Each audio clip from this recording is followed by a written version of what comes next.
Hello everyone, welcome to Divya education. यहाँ पे हम बात कर रहे थे संविधान का निर्माण। ठीक है, तो इसमें हमने सबसे पहले देखा कि इसका हिस्टोरिकल बैकग्राउंड सबसे पहले हमने देखा था।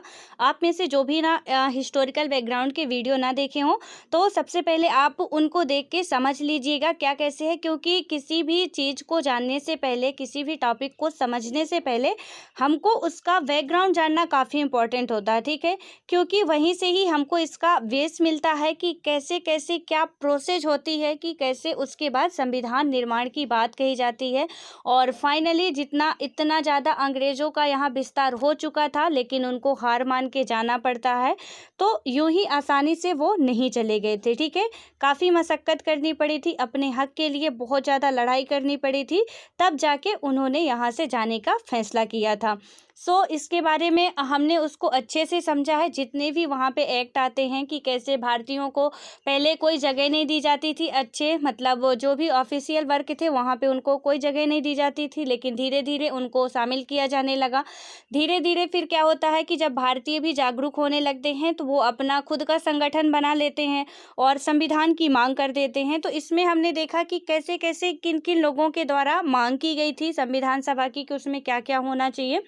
देन फाइनली हमने देखा था कि कैबिनेट मिशन आता है, और कैबिनेट मिशन ही जो है संविधान सभा के निर्माण का आधार बनता है। ठीक है, ये क्वेश्चन भी काफ़ी इंपॉर्टेंट है और पूछा जाता है कि संविधान सभा के निर्माण का आधार कौन सा अधिनियम या कौन सा एक्ट माना जाता है या कौन सा मिशन, तो वो कैबिनेट मिशन है। ठीक है, तो उसके बारे में हमने चर्चा की।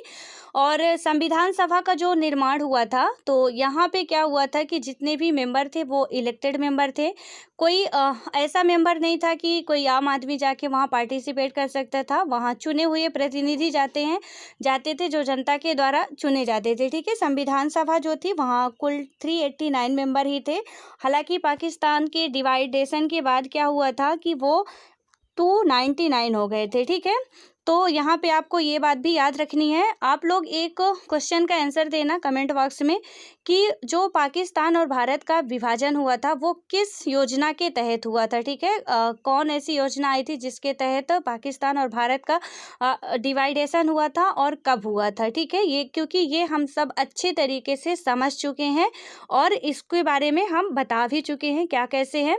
तो आशा करते हैं कि आप लोग ज़रूर बताओगे। देन उसके बाद अब हम आते हैं कि हमने देखा था संविधान सभा का गठन कैसे होता है, देन उसकी कार्य प्रणालियाँ क्या थी। ठीक है, क्योंकि उसमें से हमने देखा था कि संविधान जो सभा थी दो प्रकार से काम कर रही थी, संविधान बनाने में, कानून के निर्माण में। तो यहाँ पे हमने ये बातें भी देखी थी कि संविधान जब बनाया जा रहा था, मतलब जब संविधान बनाने का काम चलता था, तो उस टाइम पे जो अध्यक्षता करते थे वो डॉक्टर राजेंद्र प्रसाद जी करते थे।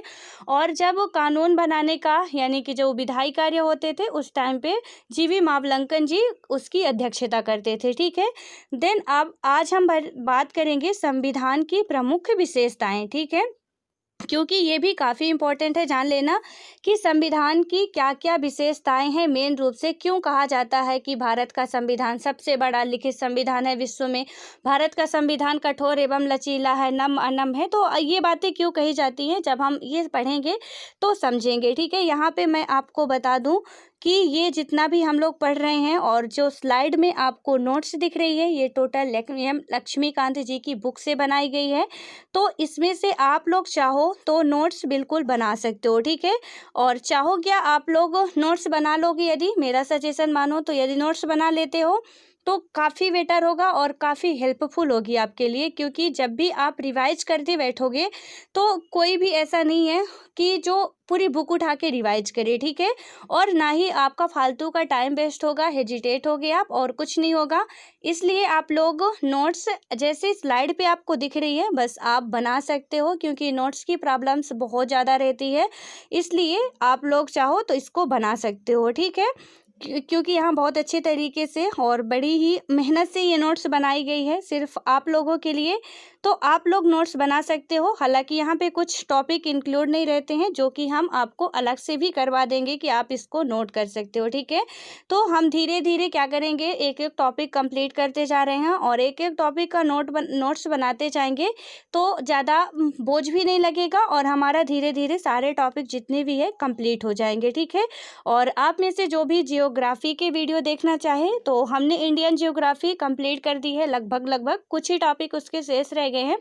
तो प्लेलिस्ट में उसका वीडियो मिल जाएगा, तो आप वहां से उसको देख सकते हो, ठीक है। देन अब हम यहाँ पे बात करें संविधान की प्रमुख विशेषताएं, बट उससे भी पहले एक और इम्पॉर्टेंट बात है कि आप में से जो भी चैनल पे नए हो चैनल को जरूर सब्सक्राइब कर ले, ठीक है। और सब्सक्राइब एक ही बार करना है और सब्सक्राइब करते वक्त बेल आइकन भी क्लिक कर देना है, ताकि जब भी वीडियो अपलोड हो तो आप लोग मिस ना करो, उसका नोटिफिकेशन आपके पास तक पहुंच जाए, ठीक है।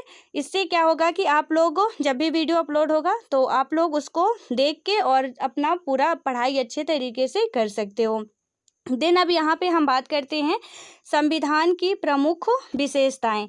तो इसमें से सबसे पहले जो विशेषता है, तो सबसे पहले इसकी विशेषता पढ़ने से पहले एक जो बहुत इम्पोर्टेंट बात है, थोड़ा सा इसकी हिस्ट्री पे जाते हैं कि क्या कैसे है। तो बात करें तो भारतीय संविधान तत्वों और मूल भावना के संबंध में अद्वितीय है, ठीक है। यानी कि इसके अनुसार कोई दूसरा नहीं है। अद्वितीय का मतलब हो गया कि जैसा ये है वैसा कोई दूसरा नहीं है। तो भारतीय संविधान तत्वों और मूल भावनाओं के संबंध में अद्वितीय है। हालांकि इसके कई तत्व विश्व के विभिन्न संविधानों से उधार लिए गए हैं, ठीक है।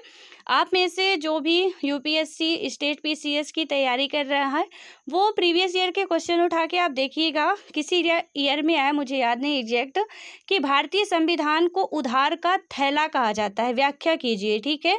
तो अब जब हम इसकी डिटेल से समझेंगे और पढ़ेंगे तभी हमको समझ में आएगा और हम एक अच्छा आंसर लिख सकते हैं कि एक भारतीय संविधान को उधार का थैला क्यों कहा जाता है। तो यहाँ पे क्या हुआ कि हालांकि इसके कई तत्व विश्व के विभिन्न संविधानों से उधार लिए गए हैं, भारतीय संविधान के कई ऐसे तत्व हैं जो उसे अन्य देशों के संविधान से अलग पहचान प्रदान करते हैं, ठीक है। कई देशों से संविधान लिए गए हैं, बट कुछ इसमें ऐसे तत्व भी मिलाए गए हैं जो कि हर कंट्री के संविधान जो हैं, वर्ल्ड की जो जितनी भी कंट्रियां हैं, तो वहाँ पे क्या है, उनसे कुछ अलग ही विशेषता दर्शाता है। यह बात ध्यान देने योग्य है कि सन 1949 में अपनाए गए संविधान के अनेक वास्तविक लक्षणों में महत्वपूर्ण परिवर्तन हुए हैं, ठीक है। 1949 में संविधान पूर्ण रूप से तैयार हो जाता है। कब? 26 नवंबर। ये डेट काफ़ी इम्पोर्टेंट है, ठीक है। इसी को हम प्रस्तावना बोलते हैं। 26 प्रस्तावना पेश की जाती है इसी दिन, 26 नवंबर 1949, ठीक है। तो हमारा संविधान बनके कंप्लीट हो जाता है। देन उसके बाद इसमें क्या हो, बहुत ज़्यादा परिवर्तन किया गया था, क्योंकि हमने देखा था कि मूल संविधान में कितने अनुच्छेद और कितनी अनुसूचियाँ थी, उसके बाद उनमें से कुछ घटाया बढ़ाया गया था, ठीक है। तो यहाँ पे क्या क्या परिवर्तन किए गए थे, तो सबसे है कि विशेष रूप से 7वें, 42वें, 44वें, 73वें, 74वें एवं 97वें संशोधन में क्या किया गया था कि संविधान में कई बड़े परिवर्तन करने वाले जो संविधान संशोधन थे, उनमें से सबसे जो महत्वपूर्ण था वो था 42वां संविधान संशोधन, ठीक है। तो इसमें क्या किया गया था कि 1976 जो 42वां संविधान संशोधन अधिनियम 1976 को हुआ था, इसे ही हम क्या बोलते हैं, मिनी कॉन्स्टिट्यूशन कहते हैं, ठीक है। तो इसका जो छोटा रूप है, यानी कि प्रस्तावना को ही क्या कहा जाता था, मिनी कॉन्स्टिट्यूशन कहा जाता था। हालांकि केशवानंद भारतीय मामले 1973, ये बात आप नोट कर लेना, ठीक है। केशवानंद बनाम भारतीय मामले कब? 1973, ये सन इंपॉर्टेंट है, पूछ ली जाती है। में सर्वोच्च न्यायालय ने व्यवस्था दी थी कि अनुच्छेद 368 के तहत संसद की मिली संवैधानिक शक्ति संविधान के मूल ढांचे को बदलने की अनुमति नहीं देती है, ठीक है। 368 जो संविधान है, वो संविधान जो अनुच्छेद है, संविधान संशोधन की बात इसमें कही गई है, ठीक है।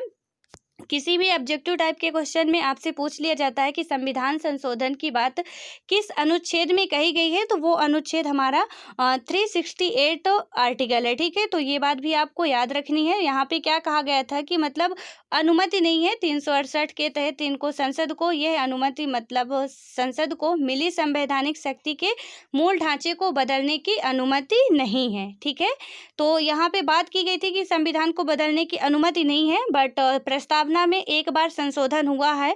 ये क्वेश्चन पूछा जाता है कि हमारी प्रस्तावना जो है उसमें कितनी बार मूल रूप से संशोधन किए गए हैं। तो उसमें मूल रूप से एक ही बार संशोधन किया गया है, जो 42वां संविधान संशोधन था। तो उसमें कुछ वर्ड्स जो थे वो इंक्लूड किए गए थे, ठीक है। तो इनको आपको ध्यान में रखना है। जबकि केशवानंद भारती जो मामला था उसमें क्या कहा गया था, 1973 में जो आया था कि इसमें संशोधन नहीं किया जा सकता है, ठीक है। अब हम बात करते हैं इसकी जो मुख्य रूप से निम्नलिखित जो विशेषताएं हैं उन पे आते हैं। तो यहाँ पे हमने देखा कि सबसे पहले है कि सबसे लंबा एवं लिखित संविधान, ठीक है। जो भारत का संविधान है वो विश्व में सबसे लंबा और लिखित संविधान है। हमने देखा था कि सबसे लंबा मतलब कि लिखित संविधान तो अमेरिका का है, सबसे पहले लिखा गया था। लेकिन सबसे बड़ा बात करें तो ये भारत का संविधान है, ठीक है। इन दोनों क्वेश्चन में आप कंफ्यूज मत होना कि सबसे बड़ा या सबसे पहले लिखित संविधान। तो सबसे पहले लिखा गया था अमेरिका का, लेकिन सबसे बड़ा संविधान की बात करें विश्व में तो वो बड़ा और लिखित भारत का संविधान है, ठीक है। तो ये बात आपको याद रखनी है। देन इसमें बात करें तो संविधान को 2 वर्गों में विभाजित किया गया था। लिखित जैसे कि अमेरिका का संविधान था, और अलिखित जैसे कि ब्रिटेन का संविधान था, ठीक है। इनको 2 भागों में डिवाइड किया गया था, जिसमें से पहला था जो लिखित था वो अमेरिका का था, ब्रिटेन का संविधान अलिखित संविधान है, ठीक है। देन उसके बाद हम बात करें तो भारत का संविधान विश्व का सबसे लंबा संविधान और लिखित संविधान है। यह बहुत बृहद, समग्र और विस्तृत दस्तावेज है, ठीक है। बहुत बड़ा है, इसमें समग्र जो भी विस्तृत दस्तावेज हैं वो सारे कुछ इसमें पाए जाते हैं। देन उसके बाद इसमें क्या क्या बातें कही गई थी थोड़ा सा इसको समझते हैं। तो मूल रूप से 1949 में जब प्रस्तावना पेश की जाती है, 1949 में संविधान बनकर तैयार होता है। तो संविधान में एक प्रस्तावना होती है, हालांकि अभी भी प्रस्तावना एक ही है संविधान में, ठीक है। संविधान में एक प्रस्तावना होती है, 395 अनुच्छेद 22 भागों में विभक्त थे जो, ठीक है। तो इसमें 22 भाग होते थे, 395 अनुच्छेद और 8 अनुसूचियां थी। कब? जब मूल संविधान में। ये बात आप याद रखना हमेशा कि क्योंकि जियोग्राफी में भी कुछ ऐसे वर्ड होते हैं कि मुख्य भूमि से या कि टोटल भूमि से ऐसे करके पूछ लिया जाता है। और ऐसे ही है इसमें कि जहाँ भी मूल संविधान की बात की जाए तो आप ये समझना कि जिस दिन संविधान का निर्माण होके कंप्लीट हो गया था, संशोधन वगैरह जो भी होने थे होके पूर्ण रूप से मतलब अंतिम रूप से पेश किया गया था, उसे ही मूल संविधान की बात मतलब माना जाता है, ठीक है। तो मूल संविधान तो 1949 को ही पेश किया गया था। तो इसमें कितने अनुच्छेद थे? तो 395 इसमें अनुच्छेद थे, ठीक है। और 22 भाग थे एवं 8 अनुसूचियां थी, ठीक है, मूल संविधान में। ये मैं बार बार बोल रही हूँ, आप लोग नोट कर लो कि मूल रूप से संविधान में एक प्रस्तावना, 395 अनुच्छेद, 22 भाग, 8 अनुसूचियां थी। लेकिन प्रेजेंट टाइम की हम बात करें 2016 या अभी तक की बात करें तो इसमें एक प्रस्तावना है, 465 अनुच्छेद हैं। प्रस्तावना अभी भी एक है, ठीक है। तो एक प्रस्तावना है, 465 प्लस अनुच्छेद हैं, ठीक है। 22 मतलब कि 22 भाग थे, तो अब ये 25 भाग हो गए हैं और इसमें 12 अनुसूचियां हो गई हैं, ठीक है। जो हमने यहाँ पे 73वां 74वें संविधान संशोधन की बात की है, तो यही 11वीं 12वीं जो अनुसूचियां इसी संशोधन के अंतर्गत लाई गई थी। तो इसके जब हम अनुसूची पढ़ेंगे तो इनको डिटेल से समझेंगे, ठीक है। तो यहाँ पे कितनी हो गई? 465 अनुच्छेद, 25 भागों में विभक्त और 22 अनुसूचियां हैं, ठीक है। यदि आपको 465 एग्जैक्ट नहीं याद रहता है तो आप 460 प्लस लिख सकते हो, ठीक है, मतलब 460 से अधिक अनुच्छेद, ठीक है। ऐसे भी लिख दोगे तो एग्जामिनर समझ जाएगा कि हाँ क्या बात कहना चाह रहा है, ठीक है। तो इसमें 465 अनुच्छेद, 25 भाग और 12 अनुसूचियां हैं वर्तमान समय में। सन 1951 से हुए विभिन्न संशोधनों ने करीब 20 अनुच्छेद व 1 भाग, ठीक है, 20 अनुच्छेद व 1 भाग मतलब कि 20 अनुच्छेदों को और 1 भाग को, भाग छठवां जो था, ठीक है, सॉरी छठवां नहीं 7वां था, को हटा दिया गया है। और इसमें करीब 90 अनुच्छेद, 4 भाग यानी कि 20 अनुच्छेद और 1 भाग को, जो भाग 7वां था उसको हटा दिया गया है 1951 में, ठीक है। जब संविधान संशोधन हुआ तो इसमें हटा दिया गया है। लेकिन करीब इसमें 90 अनुच्छेद और 4 भाग, उन भागों में से कौन-कौन से हैं, तो 4 का, ऐसे करके संविधान, अब वो जो अनुच्छेद है वो है 4 का या 9 का, 9 खा और 14 का, ठीक है। और 4 अनुसूचियों यानी कि 9, 10, 11, 12, पहले 8 थी और 4 फिर इंक्लूड की गई, जोड़ा गया है। विश्व के किसी अन्य संविधान में इतने अनुच्छेद एवं इतनी अनुसूचियां नहीं हैं। अब हमको समझ में आ गया कि हमारा जो संविधान है भारत का, वो पूरे विश्व में सबसे लंबा संविधान क्यों माना जाता है, क्योंकि किसी भी विश्व के कोई भी ऐसा संविधान नहीं है जहाँ पे इतने भाग और इतनी अनुसूचियां या इतने अनुच्छेद हों, ठीक है। देन उसमें से ये जो यहाँ पे बात की गई है कि संविधान के विस्तृत होने का कारण, तो ये तो हमने भाग अनुसूचियों की बात की। इसका जो मुख्य रूप से कारण है वो 4 कारण हैं जो संविधान के विस्तृत होने का कारण है। तो यहाँ पे पहला हम बात करें तो भौगोलिक विस्तार व विविधता, ठीक है। इसका भौगोलिक विस्तार व विविधता, आप जब 6th क्लास की पॉलिटी की एनसीईआरटी पढ़ोगे तो सॉरी, वहाँ पे आपको दिखेगा कि सबसे पहला चैप्टर ही है उसका विविधता की समझ, ठीक है। तो वहाँ से आपको समझ में आएगा कि कैसे भारत जो है कई सारी विविधताओं वाला देश है, ठीक है। विविधता में एकता वाला देश है, ये वर्ड जवाहरलाल नेहरू जी ने दिया था।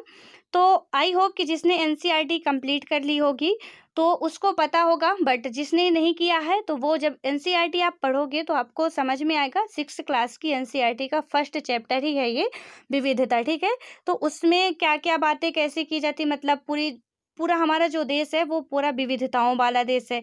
यहाँ पे अलग अलग जाति धर्म के लोग, अलग अलग भाषी जो भाषा के लोग होते हैं, बोलने वाले होते हैं, अलग अलग सोच वाले लोग होते हैं, अलग अलग तरीके के काम करते हैं।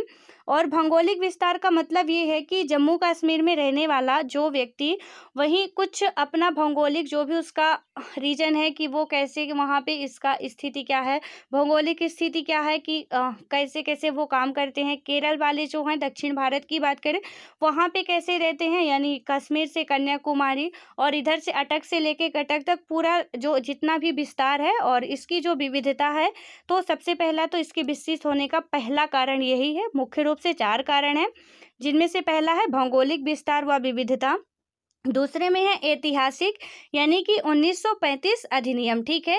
इसके उदाहरण के रूप में भारत शासन अधिनियम 1935 के प्रभाव को देखा जा सकता है।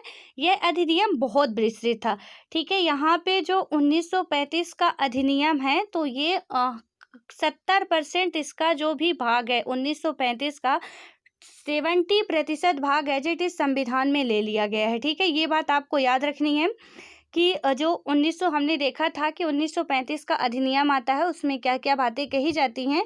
तो 1935 का 70% भाग एज इट इज, बिना कोई संशोधन किए, बिना कोई उसमें बातचीत किए, सीधे उसको संविधान में अपने सम्मिलित कर लिया जाता है, ठीक है। देन उसके बाद बात करें तो जम्मू कश्मीर का अलग संविधान, यहाँ पे अभी तक था 31 अक्टूबर तक ये बात थी, लेकिन अब नहीं है, ठीक है। तो ये बात आपको याद रखनी है। ये हम पुरानी जो भी हमारी एम लक्ष्मीकांत की बुक है उससे पढ़ रहे हैं। तो वहाँ पे आपको मिलेगा कि जो जम्मू कश्मीर का अभी तक 31 अक्टूबर 2019 तक जो था कि जम्मू कश्मीर का अलग संविधान होता था, यानी कि उसमें दोहरी नागरिकता चलती थी, ठीक है। कि वो सेंटर गवर्नमेंट की बात कुछ हद तक मानती थी, कुछ लिमिटेशन थी जहाँ पे मानती थी, बाकी उसका खुद का संविधान होता था। लेकिन अब क्या हुआ है कि जो आर्टिकल 370 था, ठीक है, यानी 370 आर्टिकल्स था, उसको हटा दिया गया है, जिसमें कि जम्मू कश्मीर को विशेष दर्जा प्राप्त था। तो अब जम्मू कश्मीर भी केंद्र शासित प्रदेश में डिवाइड हो गया है। लद्दाख और जम्मू कश्मीर 2 भागों में डिवाइड कर दिया गया है, मतलब 2 केंद्र शासित प्रदेश बना दिए गए हैं। कब? 31 अक्टूबर को, ठीक है। तो अब यहाँ पे इसका कोई अस्तित्व तो नहीं रह जाता है, ये बात आप याद रखना। पहले की बात है, ये हम पुराना संस्करण पढ़ रहे थे, मतलब पुराने संस्करण की नोट्स बनाई है। तो यहाँ पे कि जम्मू कश्मीर का अलग गठन था, जो अलग संविधान था, ये भी एक महत्वपूर्ण कारण था। उसके बाद था संविधान सभा में कानूनी विशेषज्ञों का प्रभुत्व। ठीक है, संविधान सभा में आप देखोगे तो जितने भी मेंबर थे वहाँ पे, जितने भी थे, ठीक है, तो यहाँ पे जब आप आलोचना में पढ़ोगे तो कहा भी गया था कि यहाँ पे सिर्फ कानूनी लोगों का ही प्रभुत्व था, या कानूनी जो भी कानून जानने वाले लोग थे उनकी ही अधिकता थी। ठीक है, ऐसे आलोचक वहाँ पे बोल रहे थे कि सिर्फ यहाँ पे कानूनी बोलबाला ही चल रहा था। तो संविधान सभा में कानूनी विशेषज्ञों की ज़्यादा प्रभुत्व था, यानी कि वही लोग जो भी कानून विशेषज्ञ थे संविधान सभा के निर्माण में, उन्हीं सब ने इसको निर्माण किया था। ठीक है, अब हम इसके आगे की बात करें तो बात करें विभिन्न स्रोतों से विहित। ठीक है, जो इसका दूसरा प्रमुख विशेषता है संविधान सभा की, वो क्या है? विभिन्न स्रोतों से विहित। संविधान सभा की नहीं, संविधान की विशेषता है। ठीक है, ये बात आप याद रखना। तो यहाँ पे क्या हो जाएगी, मतलब कि भारत के संविधान ने अपने अधिकतर उपबंध विश्व के कई देशों के संविधान, भारत शासन अधिनियम 1935 के उपबंधों से लिया है। डॉक्टर अंबेडकर ने गर्व के साथ घोषणा की थी। ठीक है, हमने अभी बताया आपको कि 1935 से बहुत से ऐसे, यहाँ तक मान के चलो कि 100 में से 70% एज इट इज ले लिया गया है। ठीक है, तो क्या है कि विभिन्न स्रोतों से क्या क्या लिया गया है, तो उसके बारे में हम बात कर रहे हैं। तो भारत के संविधान ने अपने अधिकतर उपबंध विश्व के कई देशों के संविधानों मतलब कि भारत शासन अधिनियम 1935 के उपबंधों से लिया है। डॉक्टर जो भीमराव अंबेडकर जी हैं, जो कि प्रारूप समिति के अध्यक्ष भी थे, ने गर्व के साथ घोषणा की थी कि भारत के संविधान का निर्माण विश्व के विभिन्न संविधानों को छानने के बाद किया गया है। ठीक है, मतलब उन्होंने ये नहीं कहा था कि हम भारत के जो संविधान था तो विविध जो विश्व के संविधान थे उनसे कुछ लेके या छांट के किए हैं। उन्होंने कहा कि मतलब पूरे संविधान को छानने के बाद किया गया है। हर एक विश्व से जो बातें लेने लायक थी उसको ले ली गई हैं, और जो बातें लेने लायक नहीं थी, छोड़ने लायक थी, उसको छोड़ दी गई हैं। ठीक है, तो यहाँ पे हम देखेंगे कि कई देशों से संविधान में जो भी बातें हैं वो इंक्लूड की जाती हैं, क्या क्या कैसे कैसे होता है, तब हमको समझ में आएगा कि भारतीय संविधान को उधार का थैला क्यों कहा जाता है। ठीक है, जब इसको पढ़ेंगे तो हम समझेंगे। अब यहाँ पे हम बात करें तो संविधान का अधिकांश ढांचागत हिस्सा भारत शासन अधिनियम 1935 से लिया गया है। ठीक है, जो ढांचागत हिस्सा है वो भारत शासन अधिनियम 1935 से लिया जाता है। संविधान का दार्शनिक भाग यानी कि मौलिक अधिकार और राज्य के नीति निर्देशक तत्व, ठीक है, यानी कि डीपीएसपी जो है वो कहाँ से लिए जाते हैं, तो अमेरिका और आयरलैंड से प्रेरित थे। ठीक है, भारतीय संविधान के राजनीतिक भाग यानी कि संघीय सरकार का सिद्धांत और कार्यपालिका और विधायिका के संबंध का अधिकांश हिस्सा ब्रिटेन के संविधान से लिया जाता है। ठीक है, तो यहाँ पे हमने देखा कि मौलिक अधिकार कहाँ से लिए जाते हैं, मौलिक अधिकार अमेरिका से लिए जाते हैं, और जो डीपीएसपी है वो की यानी कि नीति निर्देशक तत्व जो है वो आयरलैंड से लिए जाते हैं। ठीक है, ये काफ़ी क्वेश्चन पूछे जाते हैं, एज इट इज ऐसे ही पूछ लिया जाएगा कि भारत का संविधान में या कि मौलिक अधिकार कहाँ से लिया गया है, नीति निर्देशक तत्व कौन से देश से लिया गया है। तो ये आपको याद रखना है कि जो मौलिक अधिकार है अमेरिका से लिया गया है, और जो नीति निर्देशक तत्व हैं वो कहाँ से लिए गए हैं, तो आयरलैंड से लिए गए हैं। और इसका जो राजनीतिक भाग है जैसे कि संघीय सरकार का सिद्धांत हो गया, कार्यपालिका और विधायिका के संबंध में हो गया, तो इसका अधिकांश हिस्सा कहाँ से लिया गया है, तो ब्रिटेन से लिया गया है। ठीक है, जो इसका अधिकांश हिस्सा है वो ब्रिटेन से लिया जाता है। संविधान के अन्य प्रावधान जो भी थे तो वो कनाडा, ऑस्ट्रेलिया, जर्मनी, यूएसआर और अब रूस, जो कि पहले रसिया था अब रूस हो गया। ठीक है, तो यहाँ पे रूस था और फ्रांस, सॉरी अभी भी ये रसिया है, इसका पहले संयुक्त सोवियत संघ करके नाम था। ठीक है, तो पहले ये संयुक्त सोवियत संघ था, अब रूस हो गया है। फ्रांस, दक्षिण अफ्रीका, जापान इत्यादि देशों के संविधानों से लिए गए हैं। भारत के संविधान पर सबसे बड़ा प्रभाव और भौतिक सामग्री का स्रोत भारत सरकार अधिनियम 1935 रहा है। ठीक है, यहाँ पे फिर बात की गई है कि भारत के संविधान पर बात करें तो सबसे बड़ा प्रभाव जो था, सबसे इफेक्ट पड़ा और भौतिक सामग्री का स्रोत भारत सरकार अधिनियम 1935 रहा है। संघीय व्यवस्था, न्यायपालिका, राज्यपाल, आपातकालीन अधिकार, लोक सेवा आयोग और अधिकतर प्रशासनिक विवरण इसी से लिए गए हैं। ठीक है, जो 335 आता 1935 में जो अधिनियम आता है भारत शासन अधिनियम, इससे क्या क्या लिया गया है, तो यहाँ पे हालांकि पूरा नहीं दिया हुआ है, यहाँ पे जो संघीय व्यवस्था है, जो न्यायपालिका है, जो राज्यपाल है, और मतलब कि राज्यपाल की किसी भी राज्य में, प्रत्येक राज्य में एक राज्यपाल होना चाहिए। आपातकालीन की स्थिति कैसे भी जो आपातकाल लगाए जा सकते हैं, अधिकार और लोक सेवा आयोग और अधिकतर प्रशासनिक विवरण जो भी हैं, जितने भी प्रशासनिक विवरण हैं वो इसी के से लिए गए हैं। संविधान के आने से अधिक प्रावधान या तो 335 के इस अधिनियम के समान है या फिर इससे मिलते जुलते हैं। ठीक है, तो इसीलिए इसको हम उधार का थैला कहते हैं, क्योंकि भारत का जो संविधान है वो ऐसा नहीं है कि जो भी यहाँ के विशेषज्ञ थे वो अपने से कुछ सोच विचार के किए हैं, बिल्कुल नहीं है। उन्होंने हाँ सोचा विचारा है, बहुत मेहनत की है, बट जो भी दूसरे संविधानों की स्टडी की उनमें से जो उनको अच्छा लगा, जो सही लगा कि जो हमारी पूरी ये विविधता वाले देश में सब कुछ सही तरीके से चल सकता है, उसको उन्होंने अपने संविधान में इंक्लूड किया। देन जो भी छोड़ने लायक था उसको उन्होंने इग्नोर कर दिया। ठीक है, यानी कि उसको अपने संविधान में नहीं रखा। सो आप यहाँ पे थोड़ा सा इसको हम लोग डिटेल से समझ लेते हैं, एक एक देश और उनसे जो जो चीज़ें ली गई हैं। तो आप नोट्स बना रहे हो तो वहाँ पे आप पेन कापी लिए होगे, वहाँ पे आप लिख लो, मैं बोलती जा रही हूँ और आप लोग एज इट इज जैसे मैं बोलती जा रही हूँ उसको आप लिख लो। ठीक है, क्योंकि आप किसी लेवल का भी एग्ज़ाम दोगे तो ये काफ़ी इंपॉर्टेंट है, इसलिए ये लिख लो आप तो ज़्यादा बेटर रहेगा। यहाँ पे बात करें तो सबसे पहले आप लोग लिख लो संविधान के स्रोत, और ऐसे करके लिख लो संविधान के स्रोत यहाँ पे हो जाएगा, और यहाँ पे हो जाएगा कि जो भी जितने भी एक्ट आए या देश आए, ठीक है, जो भी जिस देश से लिया गया है और क्या क्या लिया गया है, क्या क्या बातें हैं, इधर लिख लेना है। ठीक है, तो यहाँ पे यदि हम बात करें तो सबसे पहले आप लिखोगे 1935 का एक्ट। ठीक है, यहाँ पे आप लिखोगे 1935 का एक्ट जो आता है, तो इसमें क्या बात कही जाती है, इससे क्या क्या लिया जाता है, तो यहाँ से 70% हिस्सा इसी का है, पहला पॉइंट। 70% हिस्सा जो है वो इसी का है। ठीक है, इसमें दूसरा पॉइंट होगा कि द्विसदनीय विधायिका, जो द्विसदनीय विधायिका भी 1935 के अधिनियम से ली जाती है। तीसरा पॉइंट इसमें है कि आपातकाल का प्रावधान 1935 अधिनियम से ही लिया जाता है। ठीक है, तो तीसरा पॉइंट क्या होगा, आपातकाल का प्रावधान जो होता है वो 1935 के अधिनियम से लिया गया है।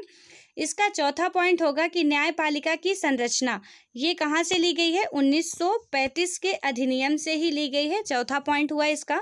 इसका पांचवा पॉइंट होगा कि राज्य के मामलों में केंद्रीय हस्तक्षेप। ठीक है, कि राज्य के मामलों में यदि कि राज्य कोई काम कर रही है और वो केंद्र उसमें हस्तक्षेप कर रही है तो वो कर सकती है। ठीक है, यदि केंद्र को ये गलत लग रहा है तो वहाँ पे केंद्र हस्तक्षेप कर सकती है। तो राज्य के मामलों में केंद्रीय हस्तक्षेप 1935 के एक्ट से ही लिया गया है। देन उसके बाद इसमें नेक्स्ट पॉइंट है शक्ति विभाजन की व्यवस्था केंद्र एवं राज्यों में। ठीक है, तो दोनों ही केंद्र में और राज्यों में हमने देखा कि हर एक केंद्र को भी अपने अनुसार चलाने की शक्ति है और राज्य को भी अपने अनुसार चलाने की राज्य की शक्ति है। ठीक है, देन उसके बाद अब बात करें तो आप नेक्स्ट लिखो जो दूसरा है ब्रिटेन। ब्रिटेन से क्या क्या लिया जाता है, तो ब्रिटेन में पहला पॉइंट होगा विधि का शासन। ठीक है, यानी कि जो भी कानून वगैरह का शासन था तो विधि का शासन। दूसरे पॉइंट में होगा संसदीय कार्य प्रणाली, और तीसरे पॉइंट में होगा संसदीय विशेषाधिकार, और इसके चौथे पॉइंट में होगा सिंगल सिटीजन, यानी कि जो सिंगल सिटीजन है यदि कि एकल नागरिकता। ठीक है, तो इसकी सिंगल सिटीजन सीट, ये बात आप लिखो इसके नेक्स्ट पॉइंट में, यानी कि कोष्टक में लिख लेना एकल नागरिकता। ठीक है, एकल नागरिकता, भारत में एकल नागरिकता है, आप सिर्फ भारत के नागरिक हो, यूपी एमपी या बिहार के नागरिक नहीं हो।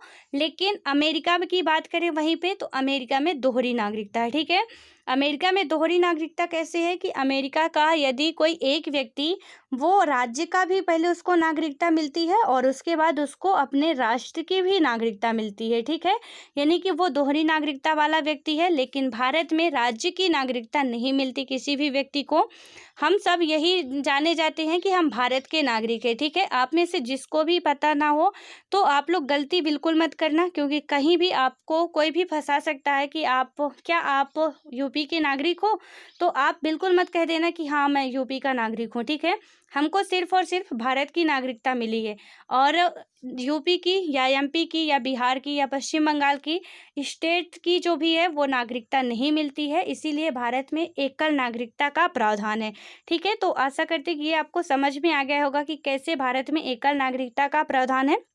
देन उसके बाद कि इतने ब्रिटेन से लिए जाते हैं। अब उसके बाद नेक्स्ट है यूएसए, यानी कि संयुक्त राज्य अमेरिका से क्या क्या लिया जाता है। अब इसको लिखो आप। तो यहाँ पे पहला पॉइंट होगा मूल अधिकार, जो भी हमारे फंडामेंटल राइट्स हैं वो अमेरिका से लिए जाते हैं। उसके बाद न्यायिक समीक्षा, तो अमेरिका से ही लिया जाता है, अमेरिका के संविधान से। और संविधान में प्रस्तावना, जो एक प्रस्तावना है संविधान में, ये भी कहाँ से लिया जाता है, अमेरिका से ही लिया जाता है, ठीक है। इसके बाद नेक्स्ट पॉइंट होगा कि महाभियोग की कार्यवाही, जो राष्ट्रपति पे महाभियोग लगाया जाता है यदि कोई भी संसद के किसी भी सदन में कोई असंतुष्ट है तो वह महाभियोग की प्रक्रिया लगा सकता है। तो क्योंकि राष्ट्रपति को यदि पद से हटाना है तो उसमें महाभियोग की प्रक्रिया लगाई जाती है, ठीक है। अभी हाल ही में भारत में तो नहीं, लेकिन अमेरिका में आपने देखा कि डोनाल्ड ट्रंप पे महाभियोग की प्रक्रिया चल रही थी। तो जो महाभियोग की कार्यवाही है वो कहाँ से ली गई है, किसके संविधान से, तो अमेरिका के संविधान से ली गई है। नेक्स्ट पॉइंट इसका होगा कि जजों को हटाने की प्रक्रिया, ठीक है। जो भी सुप्रीम कोर्ट या हाई कोर्ट या जो अन्य को न्यायालय होते वहाँ पे जो भी जज होते हैं उनको हटाने की प्रक्रिया भी अमेरिका से ली गई है। उसके बाद है कि संविधान की सर्वोच्चता, ठीक है, जो संविधान है उसकी सर्वोच्चता की बात भी अमेरिका के संविधान से ली गई है। देन उसके बाद अब हम नेक्स्ट कंट्री की बात करें तो आयरलैंड। अब आयरलैंड से क्या क्या लिया गया है, तो यहाँ पे आप लिखो आयरलैंड। आयरलैंड से अब क्या क्या लिया गया है इसके बारे में बात करते हैं। तो सबसे पहला पॉइंट होगा कि नीति निर्देशक तत्व, दूसरे में होगा राष्ट्रपति का निर्वाचन मंडल, तीसरे में होगा राज्यसभा में मनोनयन का प्रावधान होना, ठीक है। तो यहाँ पे क्या क्या हो गया, नीति निर्देशक तत्व, जो कि बहुत वनडे लेवल के एग्जाम में पूछा जाता है कि नीति निर्देशक तत्व कहाँ से लिया गया है। तो इसका नीति निर्देशक तत्व तो आयरलैंड से। और राष्ट्रपति का निर्वाचन मंडल, जो राष्ट्रपति का निर्वाचन मंडल होता है वो कहाँ से लिया गया है, आयरलैंड से ही। राज्यसभा में मनोनयन का प्रावधान होना, ठीक है। तो राज्यसभा में आपको पता है कि लोकसभा में और राज्यसभा में, यानी कि अपर हाउस और लोअर हाउस, तो दोनों में ही क्या होता है, मनोनयन का प्रावधान किया गया है। तो ये कहाँ से लिया गया है, आयरलैंड से लिया गया है, ठीक है। देन उसके बाद यहाँ पे आप लोग एक क्वेश्चन और बताना कि राज्यसभा को हम क्या बोलते हैं और लोकसभा को क्या बोलते हैं और किस किस नाम से जानते हैं, ठीक है। तो उच्च सदन किसे बोलते हैं और निम्न सदन किसे बोलते हैं, ये आप लोग बताना कि राज्यसभा को क्या बोलते हैं और लोकसभा को क्या बोलते हैं। देन उसके बाद अब हम बात करें कनाडा की। नेक्स्ट जो वो कंट्री होगी कनाडा। कनाडा से क्या क्या लिया गया है, तो पहला पॉइंट होगा कि संघीय व्यवस्था में एकात्मक सुझाव केंद्र की ओर, ठीक है। देन उसके बाद नेक्स्ट पॉइंट होगा कि अपशिष्ट शक्ति केंद्र के पास होगी। इसका नेक्स्ट पॉइंट होगा कि राज्यपाल की नियुक्ति केंद्र के द्वारा की जाएगी, जो भी राज्यपाल हर एक स्टेट में होते हैं उनकी नियुक्ति केंद्र के द्वारा की जाएगी। इसका नेक्स्ट पॉइंट होगा कि सुप्रीम कोर्ट में सलाहकारी होने का, जो भी सुप्रीम कोर्ट में क्या है, कुछ सलाहकारी जज होते हैं तो इनकी नियुक्ति कनाडा के संविधान से ही ली गई थी। देन उसके बाद अब हम बात करें जो हमारी नेक्स्ट कंट्री होगी वो कौन सी होगी, जर्मनी से क्या क्या लिया गया है, ठीक है। सारे जितने भी जहाँ से लिए गए हैं उनको हम लोग डिटेल से समझ लेते हैं क्योंकि ये बहुत इंपॉर्टेंट है। तो जर्मनी से क्या क्या लिया गया है, आपातकाल में मूल अधिकार का निलंबन, ठीक है।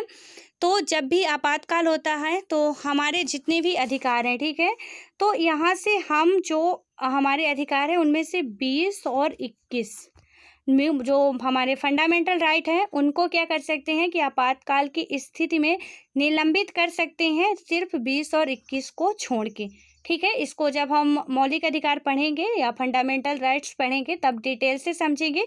यहाँ पे आप इतना लिखो कि जर्मनी में जो बात जर्मनी के संविधान से लिया गया था, आपातकाल में मूल अधिकार का निलंबन। तो अब जब वहाँ पे आप सपोज फंडामेंटल राइट्स से क्वेश्चन आया और वहाँ पे आप आंसर लिख रहे हो तो लिख सकते हो कि जर्मनी से ये लिया गया था, ठीक है। जर्मनी के संविधान से आपातकाल में मूल संविधान का निलंबन लिया गया था, जिसके तहत हम अनुच्छेद 21 और 20 और 21 को निलंबित कर सकते हैं, ठीक है। देन उसके बाद बात करें तो ऑस्ट्रेलिया में है समवर्ती सूची। जो हमारी समवर्ती सूची है वो कहाँ से ली गई है, किसके संविधान से, तो ऑस्ट्रेलिया से ली गई है, ठीक है। समवर्ती सूची हमने देखा था कि राज्य सूची, केंद्र सूची और समवर्ती सूची 3 सूचियां होती हैं। तो यहाँ से हम बात करें समवर्ती सूची की, तो राज्य सूची में हो गया कि राज्य का अधिकार होगा, जो भी विषय होंगे उसमें कानून बनाने का अधिकार केवल राज्य को होगा। लेकिन जो वो संघ सूची होगी उसमें केंद्र का अधिकार होगा कानून बनाने का, ठीक है। और समवर्ती सूची एक ऐसी सूची होती है जहाँ पे दोनों ही कानून बना सकते हैं, राज्य भी और केंद्र भी। लेकिन संकट के समय में, दैट मीन्स कि विवाद की स्थिति यदि उत्पन्न हो जाती है तो फिर उस स्थिति में कहाँ का कानून मान्य होगा, तो वो फिर मान्य होता है आपका जो हमारा सेंट्रल गवर्नमेंट कानून बनाएगा, फिर वही मान्य किया जाता है, ठीक है। तो ये क्वेश्चन भी पूछ लिया जाता है कि यदि राज्य सूची और समवर्ती सूची के विषय में राज्य सूची और केंद्र में और राज्य में विवाद की स्थिति उत्पन्न हो जाती है तो फिर इनमें से किसका कानून मान्य होगा, ठीक है। आपको ऑप्शन दे दिए जाएंगे कि राज्य का, केंद्र का या कि संघ का। तो आप उसमें से यदि आपको पता होगा तो लगा सकते हो कि ऐसी स्थिति में फिर केंद्र सरकार का ही कानून मान्य किया जाता है, ठीक है। तो ऑस्ट्रेलिया के संविधान से क्या लिया गया, समवर्ती सूची। नेक्स्ट पॉइंट लिखिए कि संसद का संयुक्त अधिवेशन भी ऑस्ट्रेलिया के संविधान से लिया गया है, ठीक है। जो संसद का संयुक्त अधिवेशन चलता है वो ऑस्ट्रेलिया के संविधान से लिया गया है। उसके बाद अगली कंट्री आप डालिए जापान से क्या क्या लिया गया है। तो जापान के संविधान से बात करें तो विधि द्वारा स्थापित प्रक्रिया जो है वो जापान के संविधान से ली गई है, ठीक है। जो विधि द्वारा स्थापित प्रक्रिया है वो कहाँ से ली गई है, जापान के संविधान से। और इसका नेक्स्ट है सोवियत संघ यानी कि रूस। तो इसमें क्या होगा कि सोवियत संघ से क्या लिया गया है, मूल कर्तव्य लिए गए हैं, ठीक है। तो यहाँ पे आप वही जो मैं वहाँ पे पढ़ रही थी सोवियत संघ, ठीक है। तो पहले रूस को ही सोवियत संघ बोला जाता था। तो ये बात आप याद रखना कि रूस को पहले सोवियत संघ बोला जाता था। आई थिंक मैं वहाँ कुछ गलत बोल गई थी। तो रूस को ही सोवियत संघ बोला जाता है। तो रूस से क्या लिया गया था, मूल कर्तव्य लिए गए थे, ठीक है। यानी कि जो हमारे ड्यूटीज़ है तो उसको वहाँ से सोवियत संघ से ली गई थी, ठीक है। जो मौलिक अधिकार हैं वो कहाँ से लिए गए हैं, अमेरिका से।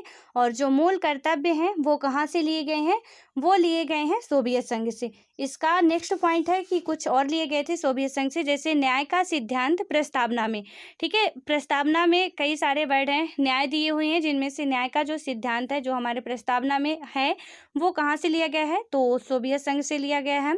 और फ्रांस की बात करें, नेक्स्ट कंट्री आप डालो कि फ्रांस से क्या क्या लिया गया है। तो फ्रांस में बात करें तो गणराज्य, ठीक है।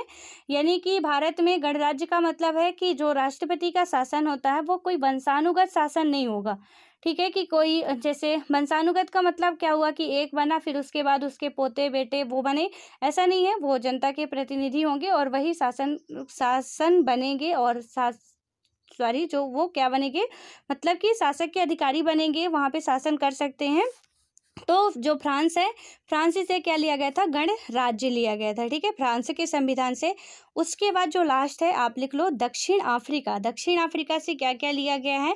तो बात करें तो दक्षिण अफ्रीका से या साउथ अफ्रीका से संविधान संशोधन की प्रक्रिया जो आर्टिकल 368 में बात की गई है, तो संविधान संशोधन की प्रक्रिया कहाँ से लिया गया है, किसके संविधान से, तो साउथ अफ्रीका से लिया गया है संविधान संशोधन की प्रक्रिया, ठीक है। तो जो किस आर्टिकल में है, 368 आर्टिकल में है, ये बात भी आपको याद रखना है। तो आई होप कि ये सारे आपको समझ में आ गए होंगे और आशा करते हैं कि आप सभी नोट्स बनाते जा रहे होंगे। जो भी नोट्स बनाते जा रहे हो कमेंट बॉक्स में प्लीज़ लिख के बताना कि आप लोग नोट्स बनाते जा रहे हो या नहीं। और जितने भी क्वेश्चन यहाँ पे पूछे गए हैं उनके जवाब भी आप लोग ज़रूर देने की कोशिश करना, ठीक है। सो मिलते हैं नेक्स्ट वीडियो में नेक्स्ट टॉपिक के साथ, जो कि काफ़ी इंटरेस्टिंग होगा। और यहाँ पे कल हम बात करेंगे जो इसकी और विशेषताएं हैं कुछ, ठीक है। काफ़ी सारी विशेषताएं हैं, तो 2-3 वीडियो आएंगी इसकी। और इसको हम क्योंकि डिटेल से समझ रहे हैं तो थोड़ा टाइम लगेगा, तो इसको हम विस्तार से पूरा समझेंगे, थोड़ा थोड़ा पढ़ेंगे, अच्छे से पढ़ेंगे, ताकि हम कोई भी क्वेश्चन आए तो छूटे ना, ठीक है। सो अब कल हम बात करेंगे जो भी इसकी नेक्स्ट विशेषताएं हैं। तो मिलते हैं नेक्स्ट वीडियो में, तब तक के लिए आप पढ़ते रहो, खुश रहो, ऑल द बेस्ट।